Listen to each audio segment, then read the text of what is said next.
Hello friends, ಎಲ್ಲರೂ ಹೇಗಿದ್ದೀರಾ? ನೀವೆಲ್ಲರೂ ಚೆನ್ನಾಗಿದ್ದೀರಾ ಅಂತ ಎಣಿಸ್ಕೊಳ್ತೇನೆ.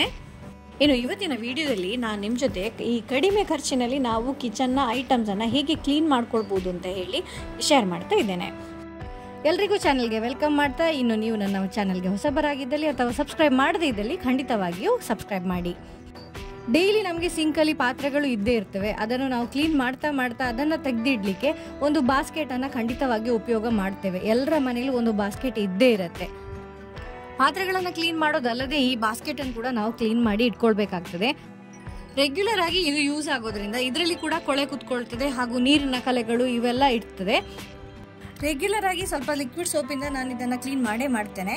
ಆದರೂ ತರುವಾಗೆ ಒಂದು ವಾರದಲ್ಲಿ ಒಂದ್ಸಲ ಇದನ್ನು ಕ್ಲೀನ್ ಮಾಡ್ಕೊಳ್ಳೋದು ಒಳ್ಳೆಯದು. ಹಾಗೆ ಇದನ್ನು ಕ್ಲೀನ್ ಮಾಡಲಿಕ್ಕೆ ನಮ್ಮ ಅಡುಗೆ ಕೋಣೆಯಲ್ಲಿ ಸಿಗುವಂಥ ಕೆಲವು ಸಾಮಗ್ರಿಗಳನ್ನು ಈಗ ಯೂಸ್ ಮಾಡ್ತಾ ಇದ್ದೇನೆ. ನೋಡಿ, ಇದಕ್ಕೆ ನಾನು ಒಂದು ಅರ್ಧ ಚಮಚದಷ್ಟು ಅಡಿಗೆ ಸೋಡಾ, ಒಂದು 2 ಮುಚ್ಚಳದಷ್ಟು ವಿನೆಗರ್, ಇದು ನಿಮ್ಮ ಮನೇಲಿ ಇದ್ದೇ ಇರುತ್ತೆ, ಅದನ್ನು ಯೂಸ್ ಮಾಡ್ತಾ ಇದ್ದೇನೆ. ಅದ್ರ ಜೊತೆಗೆ ಒಂದು ಸ್ವಲ್ಪ ನಾವು ಲಿಕ್ವಿಡ್ ಸೋಪನ್ನು ಯೂಸ್ ಮಾಡ್ತಾ ಇದ್ದೇನೆ. ಇದನ್ನು ಚೆನ್ನಾಗಿ ನಾನು ಎಲ್ಲ ಕಡೆಯಿಂದ ಕ್ಲೀನ್ ಮಾಡ್ಕೊಳ್ತಾ ಇದ್ದೇನೆ. ಯಾವುದೇ ರೀತಿಯ ಕೊಳೆ ಅಂಟಿದ್ರೂ ಕೂಡ ಇದರಿಂದ ಚೆನ್ನಾಗಿ ಕ್ಲೀನ್ ಆಗ್ತದೆ. ರಿಸಲ್ಟನ್ನು ನೀವೇ ನೋಡ್ಬೋದು ಎಷ್ಟು ಚೆನ್ನಾಗಿ ಕ್ಲೀನ್ ಆಗಿದೆ ಅಂತ. ಇನ್ನು ಫ್ರೆಂಡ್ಸ್, ನೆಕ್ಸ್ಟ್ ನೋಡಿ, ನಮ್ಮ ಈ ಮಿಕ್ಸಿ ಜಾರ್ನ ಕೆಳಗಡೆ ಇದೆಯಲ್ಲ, ಈ ಥರ ಕಲೆಗಳು ಅಂಟ್ಕೊಂಡಿರ್ತದೆ. ನಾವು ರೆಗ್ಯುಲರ್ ಆಗಿ ಅಂತೂ ಕ್ಲೀನ್ ಮಾಡ್ತೇವೆ, ಆದರೆ ಈ ಸಂದುಗಳಲ್ಲಿ ಕೂತ್ಕೊಂಡಿರುವಂಥ ಕೊಳೆಗಳನ್ನು ನಾವು ಈ ಥರ ತರುವಾಗಿ ಕ್ಲೀನ್ ಮಾಡೋದು ತುಂಬಾ ಕಡಿಮೆ. ಈ ಕೊಳೆನ ಈಸಿಯಾಗಿ ಹೇಗೆ ನಾವು ಕ್ಲೀನ್ ಮಾಡ್ಕೊಳ್ಳೋದು ಅಂತ ನೋಡೋಣ. ನೋಡಿ, ನಾನು ಈ ಮಿಕ್ಸಿ ಜಾರ್ನ ಈ ಬುಷ್ನ ಏರಿಯಾ ಇದೆಯಲ್ಲ, ಇದರಲ್ಲಿ ನಾನು ಒಂದು ಚಮಚದಷ್ಟು ಅಡಿಗೆ ಸೋಡಾವನ್ನು ಈಗ ಹಾಕಿಕೊಂಡಿದ್ದೇನೆ. ಅದ್ರ ಜೊತೆ ನಾನು ವಿನೆಗರನ್ನು ಯೂಸ್ ಮಾಡ್ತಾ ಇದ್ದೇನೆ. ಸೊ 2 ಮುಚ್ಚಳದಷ್ಟು ವಿನೆಗರನ್ನು ಇದರಲ್ಲಿ ಹಾಕಿ ಒಂದು ಸ್ವಲ್ಪ ಹೊತ್ತು ಬಿಡಿ. ನಂತರ ಒಂದು ಹಳೆ ಟೂತ್ ಬ್ರಷಿಂದ ಇದನ್ನು ನಾನು ಕ್ಲೀನ್ ಮಾಡ್ಕೊಳ್ತಾ ಇದ್ದೇನೆ. ಸ್ವಲ್ಪನೇ ನಾವು ರಬ್ ಮಾಡ್ತಾ ಇದ್ದ ಹಾಗೆ ಎಲ್ಲ ಕೊಳೆಗಳು ಇವಾಗ ಬಿಟ್ಕೊಳ್ತಾ ಇದೆ. 2 ಜಾರನ್ನು ನಾನು ಇವಾಗ ಕ್ಲೀನ್ ಮಾಡ್ಕೊಳ್ತೇನೆ. ಈ ಜಾರ್ನ ಬುಷ್ ಇದೇ ಥರ ಕಲರ್ ಇರೋದ್ರಿಂದ ಅದೇನು ಜಾಸ್ತಿ ಏನು ಕ್ಲೀನ್ ಆಗಿಲ್ಲ. ನೋಡಿ, ಇವಾಗ ಕೊಳೆ ನೀವು ಈ ಪ್ಲೇಟಲ್ಲಿ ನೋಡ್ತಾ ಇರ್ಬೋದು. ಇನ್ನು ಮಾಮೂಲಿ ರೆಗ್ಯುಲರ್ ಆಗಿ ಈ ಮಿಕ್ಸಿಯನ್ನು ನಾವು ವಾಶ್ ಮಾಡ್ಕೊಳ್ಳೋಣ. ನೋಡಿ ಫ್ರೆಂಡ್ಸ್, ಈ ಸಂದುಗಳಲ್ಲಿ ಕೂತ್ಕೊಂಡಂತಹ ಎಲ್ಲ ಕೊಳೆಯು ಕ್ಲೀನಾಗಿ ಮಿಕ್ಸಿ ಜಾರ್ ಎಷ್ಟು ಕ್ಲೀನ್ ಆಗಿದೆ ಅಂತ ನೀವು ನೋಡ್ಬೋದು. ಈ ಮಿಕ್ಸಿ ಕ್ಲೀನ್ ಮಾಡಿ ಉಳಿದಿರುವಂಥ ಈ ಲಿಕ್ವಿಡ್ ಇದೆಯಲ್ಲ, ಇದನ್ನು ಹೇಗೂ ನಾನು ಸಿಂಕಲ್ಲೇ ಡಿಸ್ಕಾರ್ಡ್ ಮಾಡ್ತಾ ಇದ್ದಾಗೆ ಒಂದು ಸ್ಕ್ರಬ್ಬರಿಂದ ಮತ್ತೆ ನಾನು ಸಿಂಕನ್ನು ಕೂಡ ವಾಶ್ ಮಾಡ್ಕೊಳ್ತಿದ್ದೇನೆ. ನೋಡಿ, ಈ ಸಿಂಕ್ ಕೂಡ ಎಷ್ಟು ಕ್ಲೀನಾಗಿ ಕಾಣಿಸ್ತಾ ಇದೆ ಅಂತ. ಹಾಗಾಗಿ ಡಿಸ್ಕಾರ್ಡ್ ಮಾಡ್ತಾ ಇರುವ ಈ ಲಿಕ್ವಿಡ್ ಕೂಡ ನಮಗೆ ಯೂಸ್ಫುಲ್ ಆಯಿತು. ಇನ್ನು ನೆಕ್ಸ್ಟ್, ನಾವೆಲ್ಲರೂ ಈ ಥರ ಪ್ಯಾನನ್ನು ಯೂಸ್ ಮಾಡ್ತೇವೆ, ಆದರೆ ಅದರ ಅಡಿಭಾಗ ಈ ಥರ ಕಪ್ಪಾಗಿ ಆಗತ್ತೆ. ಇದನ್ನು ನಾನಿವತ್ತು ಹೇಗೆ ಕ್ಲೀನ್ ಮಾಡ್ತೇನೆ ಅಂತ ನೋಡೋಣ. ಇದಕ್ಕೆ ನೋಡಿ, ನಾನು ಒಂದು ಬೌಲಲ್ಲಿ 1 ಚಮಚದಷ್ಟು ಅಡಿಗೆ ಸೋಡಾ ತಗೊಂಡಿದ್ದೇನೆ. ಅದು ಅಲ್ಲದೆ ಇದಕ್ಕೆ 1 ಮುಚ್ಚಳದಷ್ಟು ನಾನು ವಿನೆಗರನ್ನು ಹಾಕ್ತಾ ಇದ್ದೇನೆ. ನಂತರ ನಿಮ್ಮ ವಿಮ್ ಲಿಕ್ವಿಡ್ ಅಥವಾ ಯಾವುದೇ ಲಿಕ್ವಿಡ್ ನೀವು ಯೂಸ್ ಮಾಡ್ತೀರಿ ಅದನ್ನು ಇದಕ್ಕೆ ಮಿಕ್ಸ್ ಮಾಡಿ. ನೋಡಿ, ಇವಾಗ ಸಿಂಪ್ಲಿ ಈ ಥರ ರಬ್ ಮಾಡ್ಕೊಳ್ತೇನೆ. ನಿಮ್ಮಲ್ಲಿ ವಿನೆಗರ್ ಇಲ್ಲ ಅಂತ ಹೇಳಿದಲ್ಲಿ ನೀವು ನಿಂಬೆಹಣ್ಣಿನ ರಸ ಕೂಡ ಇಲ್ಲಿ ಯೂಸ್ ಮಾಡ್ಬೋದು. ಈ ಸ್ಕ್ರಬ್ಬರಿಂದ ನಾನು ಸ್ವಲ್ಪ ಹೊತ್ತು ಇದನ್ನು ರಬ್ ಮಾಡಬೇಕಾಗಿ ಬಂದು ಒಂದು 2-3 ನಿಮಿಷ ನೀವು ರಬ್ ಮಾಡಬೇಕಾಗ್ತದೆ. ಈ ಪ್ಯಾನಲ್ಲಿ ಅಂಟಿರೋ ಕಲೆ ಸ್ವಲ್ಪ ಹೋಗಲಿಕ್ಕೆ ಕಷ್ಟನೇ, ಹಾಗಾಗಿ ಸ್ವಲ್ಪ ನಿಮಗೆ ಸ್ಕ್ರಬ್ಬಿಂಗ್ ಸ್ವಲ್ಪ ಜಾಸ್ತಿ ಹೊತ್ತು ಬೇಕಾಗ್ತದೆ. ಹಾಗೆ ಫ್ರೆಂಡ್ಸ್, ನೀವು ನೋಡ್ತಾ ಇರ್ಬೋದು, ನಾವು ಮಾತಾಡ್ತಾ ಇದ್ದಾಗೆ ಕಲೆಗಳೆಲ್ಲ ಮಾಯ ಆಗಿದೆ. ಈಗ ನಾನು ಇದನ್ನು ವಾಶ್ ಮಾಡಿ ನಿಮಗೆ ತೋರಿಸ್ತೇನೆ ಎಷ್ಟು ಚೆನ್ನಾಗಿ ಕ್ಲೀನ್ ಆಗಿದೆ ಅಂತ. ಒಂದ್ಸಲ ವಸ್ತುಗಳನ್ನು ಕ್ಲೀನ್ ಮಾಡಿದ ಮೇಲೆ ಮತ್ತೊಮ್ಮೆ ನಾವು ನಾರ್ಮಲ್ ಟ್ಯಾಪ್ ವಾಟರ್ ಅಂಡರಲ್ಲಿ ಸ್ವಲ್ಪ ಲಿಕ್ವಿಡ್ ಸೋಪಿಂದ ಇದನ್ನು ಕ್ಲೀನ್ ಮಾಡ್ಕೊಳ್ಳೋದು ಒಳ್ಳೆಯದು. ನೋಡಿ, ಈ ಪ್ಯಾನ್ನ ತಳ ಎಷ್ಟು ಪಳಪಳ ಅಂತ ಹೊಳಿತಾ ಇದೆ. ಫ್ರೆಂಡ್ಸ್, ನೀವು ಕೂಡ ಈ ಟ್ರಿಕ್ಕನ್ನು ಉಪಯೋಗ ಮಾಡಿ ನೋಡ್ಬೋದು, ಅಥವಾ ನೀವು ಇನ್ನೂ ಬೇರೆ ಏನಾದ್ರು ಟ್ರಿಕ್ ಮಾಡ್ತಾ ಇದ್ದಲ್ಲಿ ಖಂಡಿತವಾಗಿಯೂ ನನಗೆ ಕಮೆಂಟಲ್ಲಿ ಶೇರ್ ಮಾಡಿ. ಇನ್ನು ಕಿಚನಲ್ಲಿ ಮೇಯ್ನಾಗಿ ನಮಗೆ ಕ್ಲೀನ್ ಮಾಡಲಿಕ್ಕಿರೋದು ಈ ಗ್ಯಾಸ್ ಸ್ಟವ್. ಯಾಕಂದರೆ ಪ್ರತಿ ಸಲ ನಾವು ಅಡುಗೆ ಮಾಡುವಾಗ ಏನಾದರೂ ಒಂದು ಸ್ಪಿಲೇಜ್ ಇರ್ತದೆ ಅಥವಾ ಎಣ್ಣೆಯ ಅಂಶಗಳು ಹಾರಿರ್ತವೆ. ಸೊ ನಾನು ಹೆಚ್ಚಾಗಿ ಡೈಲಿ ಗಂಜಿ ಮಾಡೋದ್ರಿಂದ ಈ ಸ್ಟಾರ್ಚ್ ಏನಿದೆ ಅದು ಸ್ವಲ್ಪ ಸ್ಪಿಲೇಜ್ ಆಗತ್ತೆ.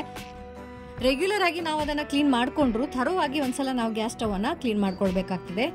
ಹಾಗಾಗಿ ನಾನು ಈ ಫ್ರೈಯಿಂಗ್ ಪ್ಯಾನ್ ಅನ್ನು ಕ್ಲೀನ್ ಮಾಡಲಿಕ್ಕೆ ಯೂಸ್ ಮಾಡಿದಂಥ ಮಿಶ್ರಣವನ್ನೇ ಇಲ್ಲಿ ಗ್ಯಾಸ್ ಸ್ಟವ್ ಅನ್ನು ಕ್ಲೀನ್ ಮಾಡಲಿಕ್ಕೆ ಉಪಯೋಗ ಮಾಡ್ತಾ ಇದ್ದೇನೆ.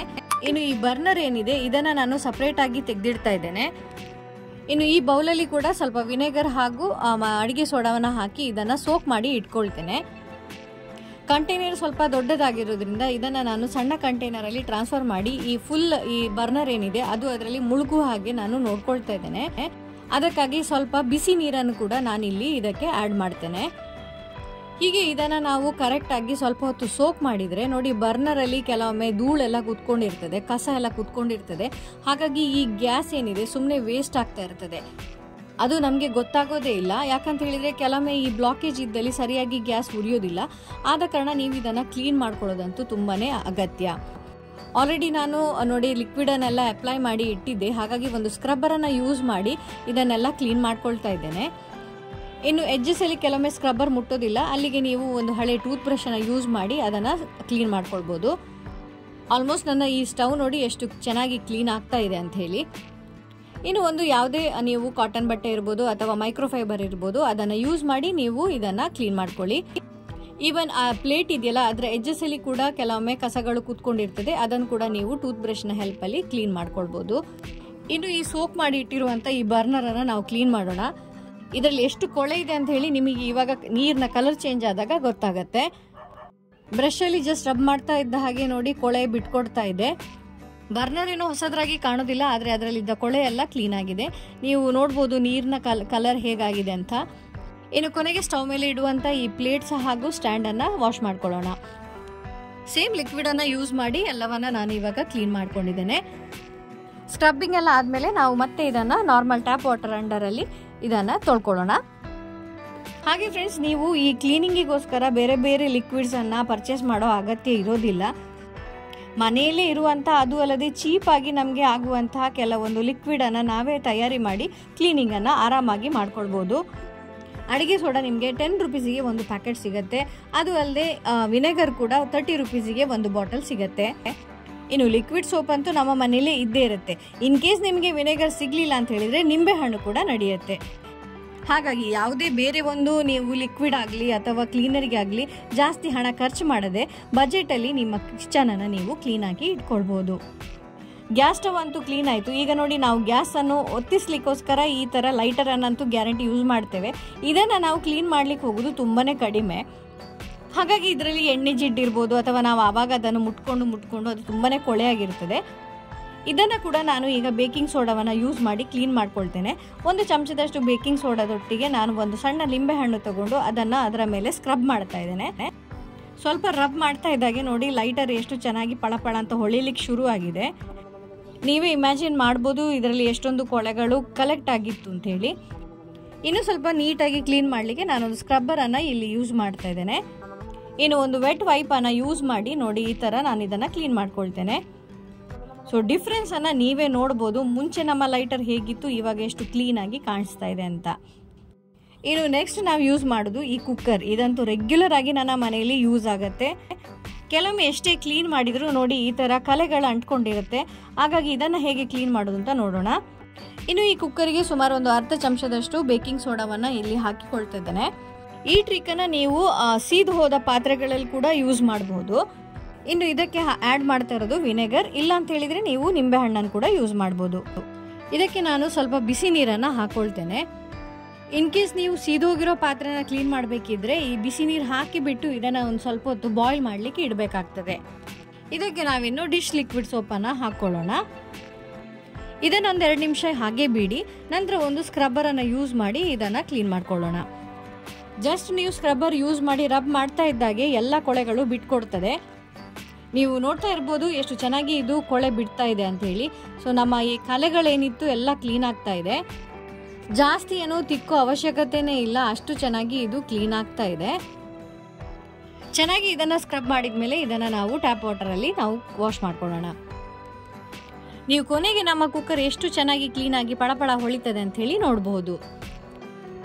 ಸ್ಕ್ರಬ್ಬರಿಂದ ಸ್ಕ್ರಬ್ ಮಾಡ್ತಾ ಇದ್ದಾಗೆ ನೀರಿನ ಬಣ್ಣ ನೋಡಿ ಕೊಳೆ ಎಲ್ಲ ಹೋಗಿ ತೆಗೆದುಬಿಟ್ಟು ಯಾವ ಥರ ಕಾಣಿಸ್ತಾ ಇದೆ ಅಂತ. ಇನ್ನು ಇದನ್ನು ನಾವು ನಾರ್ಮಲ್ ಟ್ಯಾಪ್ ವಾಟರ್ ಅಂಡರಲ್ಲಿ ಕ್ಲೀನ್ ಮಾಡ್ಕೊಳ್ಳೋಣ. ಇನ್ನು ಫ್ರೆಂಡ್ಸ್, ನಿಮಗೆ ಇವತ್ತಿನ ಈ ಕಡಿಮೆ ಬಜೆಟಿನ ಕಿಚನ್ ಕ್ಲೀನಿಂಗ್ ಟಿಪ್ಸ್ ಅಥವಾ ಐಡಿಯಾಸ್ ಉಪಯೋಗ ಆಗಿರ್ಬೋದು ಅಂತ ಹೇಳಿ ಭಾವಿಸ್ತೇನೆ. ನೀವು ಸಹ ಈ ಥರ ಕಿಚನ್ ಟಿಪ್ಸನ್ನು ಫಾಲೋ ಮಾಡಿ ನಿಮ್ಮ ಕಿಚನನ್ನು ಕ್ಲೀನಾಗಿ ಇಟ್ಕೊಳ್ಬೋದು. ಇನ್ನು ವಿಡಿಯೋ ಇಷ್ಟ ಆದಲ್ಲಿ ಖಂಡಿತವಾಗಿಯೂ ಲೈಕ್ ಮಾಡಿ ಹಾಗೂ ಸಬ್ಸ್ಕ್ರೈಬ್ ಮಾಡೋದನ್ನಂತ ಮರೆಯಬೇಡಿ. ನಿಮ್ಮೆಲ್ಲರನ್ನ ನಾನು ಮತ್ತೊಂದು ಇಂಟ್ರೆಸ್ಟಿಂಗ್ ವಿಡಿಯೋದಲ್ಲಿ ಸಿಗ್ತೇನೆ. ಅಲ್ಲಿಯವರೆಗೆ ನನ್ನ ಹಳೆ ವಿಡಿಯೋನ ಕೂಡ ನೀವು ನೋಡಿ ಎಂಜಾಯ್ ಮಾಡಿ. Take care and bye.